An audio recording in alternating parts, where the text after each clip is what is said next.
உலகம் யாவையும் தாமுலகாங்கலும் நிலைபெறுந்தலும் நீங்களும் நீங்களாம் அலகிலா விளையாட்டுடையாரவ தலைவர் அன்னவர்க்கே சரணங்களே. ஐவகைப் பொருளு நான்கு கரணமும் குணங்கள் மூன்றும் செய்வினை இரண்டும் கொன்றி யாவரும் திகைப்ப நின்ற பொய்யிருள் அகல ஞானப் பொருண்கருவிரிந்த புத்தேல் கைவலராழிச் செங்கண் கண்ணனை கருத்துள் வைப்பாம்.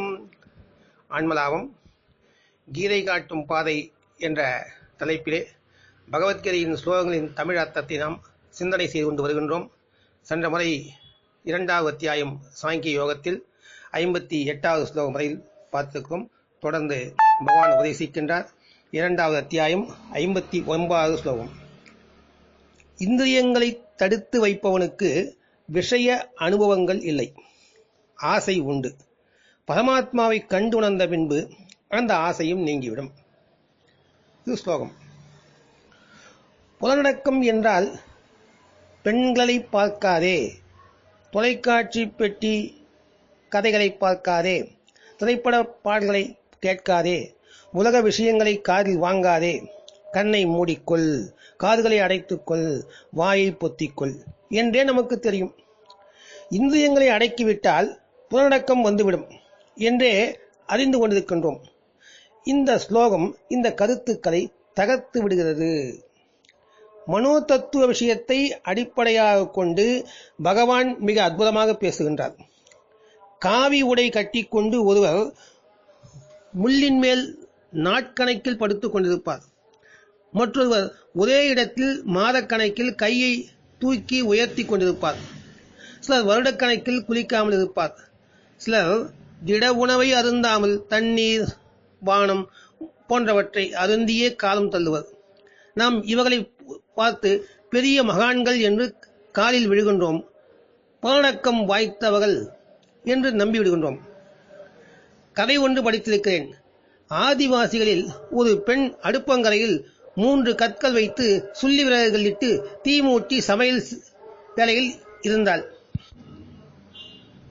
ஒரு காலை நீட்டிக்கொண்டே திணையை முரத்தால் புடைத்துக் கொண்டிருந்தாள். அவளது கணவன் சற்று தொலைவில் பாறைக்கல்லின் மேல் அமர்ந்திருந்தான்.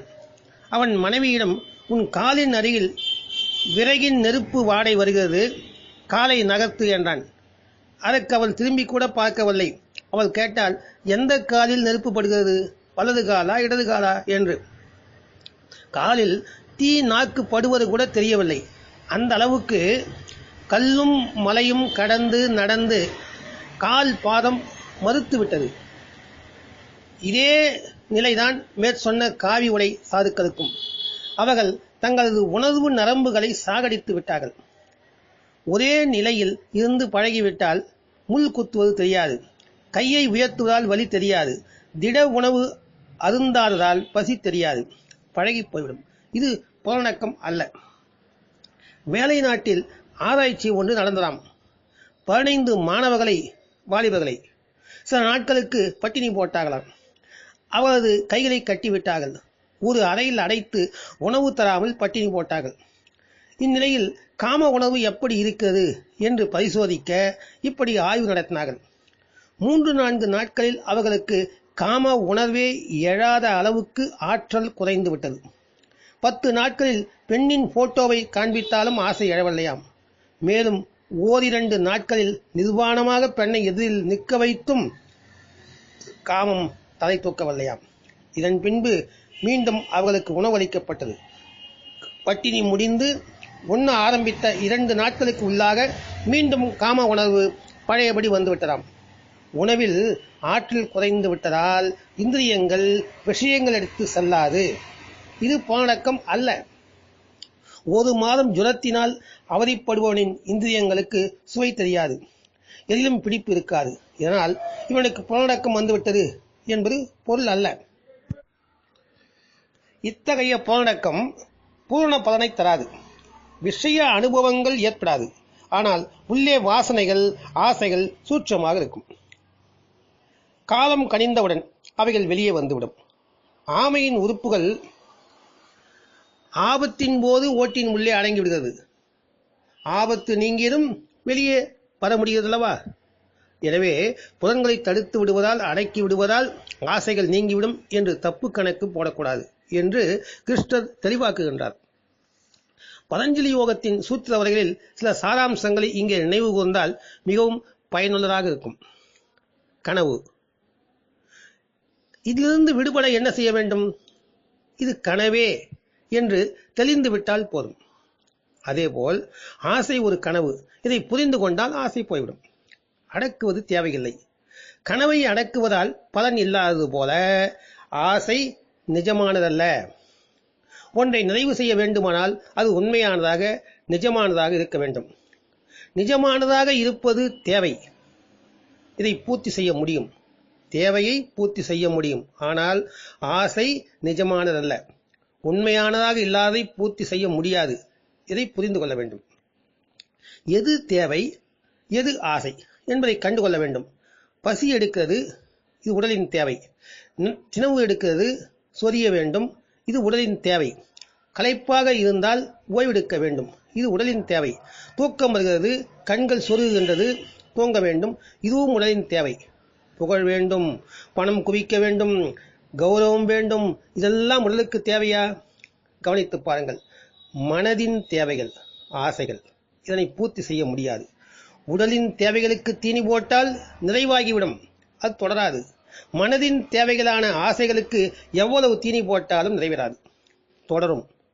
ஒரு விஷயம் தேவை என்று தோன்றும் போது இது உடலின் தேவையா என்று சற்று கவனியுங்கள். தேவைப்படுகிறது என்று உடல் கூறினால் கொடுத்து விடுங்கள். அத்துடன் அது பூர்த்தியாகி பிரச்சனை முடிந்துவிடும். இது எனக்கு தேவையில்லை என்று உடல் தெரிவித்து விட்டால் விட்டுவிடுங்கள். பதஞ்சலி சமாதி பாதம் 38வது சூத்திரத்தில் உறக்கத்தின் மீது கிடைக்கின்ற அறிவின் மீதும் தியானிக்க சொல்கின்றார் பதஞ்சலி.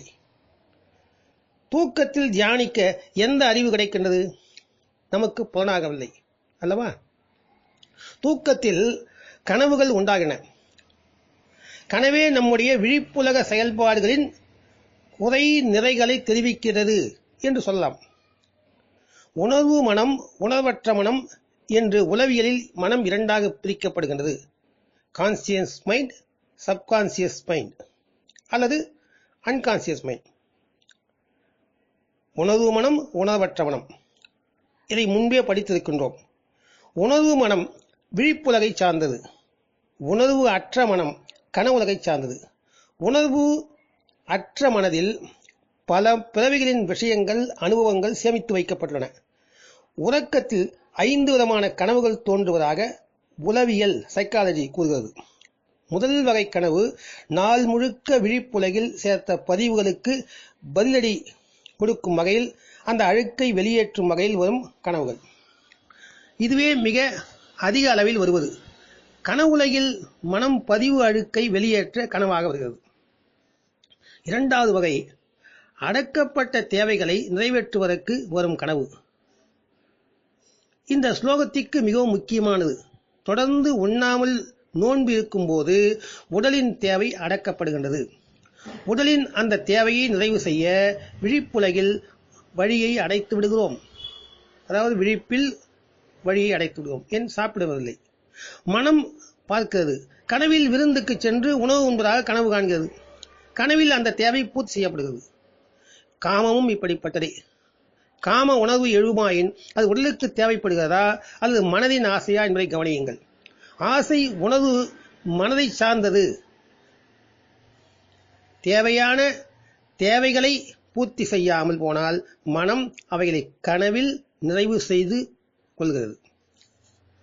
மதங்கள் காமத்தை கண்டித்தே வந்துள்ளதால் காம உணர்வு வந்ததும் நாம் குற்றவாளி போல் கூனி குறுகி விடுகின்றோம். காம ஆற்றலை மேலேற்ற தெரிந்து கொள்ள வேண்டும். உணர்வற்ற மனம் கனவில் நமக்கு செய்தியை தெரிவிக்கின்றது. இதனை அறிந்து தேவையை நிறைவேற்றிவிட்டால் ஆன்மீக பாதையில் மேலேறிவிடலாம். தேவைகளை அடக்குவது புலனடக்கம் என்று தவறாக புரிந்து செயல்படுவதால் துன்பம் ஏற்படுகிறது.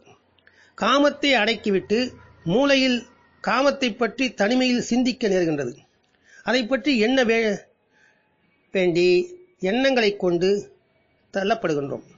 காமத்தை பற்றி சிந்தித்துக் கொண்டிருக்கிறோம். மூளையில் காமத்தை பற்றி சிந்தனை செய்வதை விட அதில் ஈடுபடுவது கூட ஒரு வகையில் மேலானது. அத்துடன் விஷயம் முடிந்து விடுகிறது. மூளைக்கு சிந்தனைக்கு ஏறாது, எண்ணங்களை சிதறடிக்காது. உணர்வற்ற மனம் தெரிவிக்கும் செய்தியை உணர்ந்து அதன்படி செயல்பட்டால் புலனடக்கம் வருவது சாத்தியமாகிவிடும். ஏனென்றால் தேவைகள், ஆசைகள், இதை பிரித்து உணர முடியாமல் நாம் தேவைகளை அடக்கி விடுகிறோம். புலனடக்கம் என்ற பெயரில் கருத்தில் இதனால் சிக்கலாகிவிடுகிறது. தியானத்தில் மனக்குவிப்பு ஏற்பட மாட்டேன் என்கிறது. இரண்டாவது வகையான கனவு தேவை எது என்பதை தெரிவிக்கும்.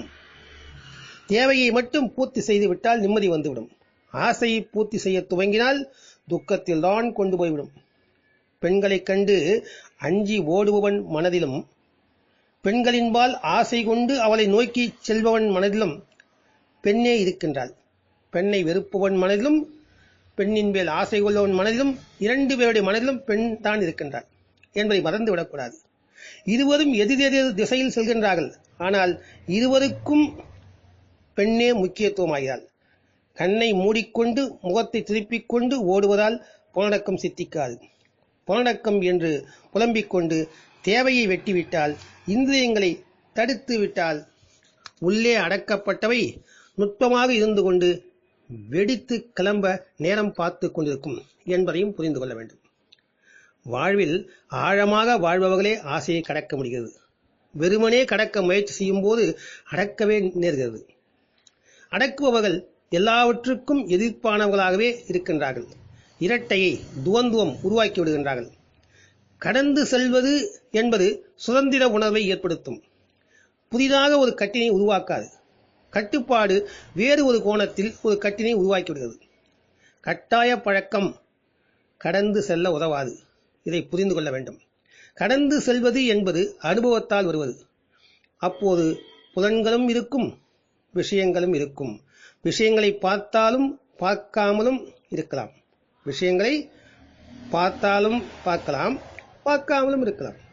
பார்ப்பதால் ஏதோ நிறைவு வந்துவிட்டதாக மனம் உணராது. பார்க்காமல் விட்டுவிட்டால் ஏதோ ஏக்கம் மனதில் குடிபுகுந்தும் விடாது. மூளை அதை பற்றி சிந்திக்கவும் எண்ணாது. இந்திரியங்களை தடுத்து அடக்கக்கூடாது. கடந்து செல்லும் வழியை அவரவர் மனநிலைக்கு ஏற்ப அறிந்து தெளிந்து அதை பின்பற்றி கடந்துவிட வேண்டும். கடந்துவிட முயற்சிக்க வேண்டும். கடக்காத வரை ஆசை வெவ்வேறு வடிவில் உள்ளே புகுந்துவிடும். ஏக்கமாக இருக்கலாம், தலையில் எண்ணமாக இருக்கலாம், கனவில் வரலாம், மனம் தொய்வாகவே உணரப்படலாம். ஏதோ ஒரு வகையில் பிடித்து கொண்டு திருப்தி உணர்வை தராமல் ஆட்டி வைக்கும். விஷய ஆசைகளை கடக்கும் வழியை அறிவதே முதலில் தெரிந்து கொள்ள வேண்டிய ஒன்றாகும். எனவே தேவை என்பதையும் ஆசை என்பதையும் பிரித்து உணர வேண்டிய நிலையில் நாம் இருக்கின்றோம். அதை நம்முடைய வாழ்க்கையில் நம்முடைய அனுபவங்களை கொண்டு நாம் சிந்தனை செய்து அதை பிரித்து உணர வேண்டும். தேவை வேறு, ஆசை வேறு. அதை பிரித்து உணர கற்றுக்கொண்டால், தேவையை கொடுத்து விட்டால் அதோடு பிரச்சனை முடிந்துவிடும். அது மீண்டும் தொடராது. ஆசைகளுக்கு தீனி போட்டுக்கொண்டே இருந்தால் எத்தனைதான் ஆசையை நாம் தீர்த்துவிட முடியும் என்று நினைத்தாலும் அது முடியாது, தொடரும் என்றுதான் சாஸ்திரங்கள்லாம் சொல்லுகின்றன. ஆனால்தான் ஆசையை விட்டு விட்டு வா, ஆசையை விட்டு விட்டு வா என்றெல்லாம் சொல்லுகின்றார்கள். ஆசையை விடுவது எப்படி என்பதை நாம் இப்படித்தான் தெரிந்து கொள்ள வேண்டும். தேவை என்பதையும் ஆசை என்பதையும் பிரித்து உணர நாம் கற்றுக்கொள்ள வேண்டும். அதுதான் முதலில். நாம் அதையெல்லாம் செய்யாமல் இல்லை சிந்திக்காமல் நாம் ஏதோ நேரடியாக ஆசையில் இறங்கலாம் அல்லது ஆசையை விட்டுவிடலாம் என்றால் அது பலனளிக்காது என்பதை இந்த ஸ்லோகத்தின் மூலம் புரிந்து கொண்டு தொடர்ந்து பார்க்கலாம். ஓம் தத் சத் ஸ்ரீ கிருஷ்ணாய பரபிரம்மணே நமக.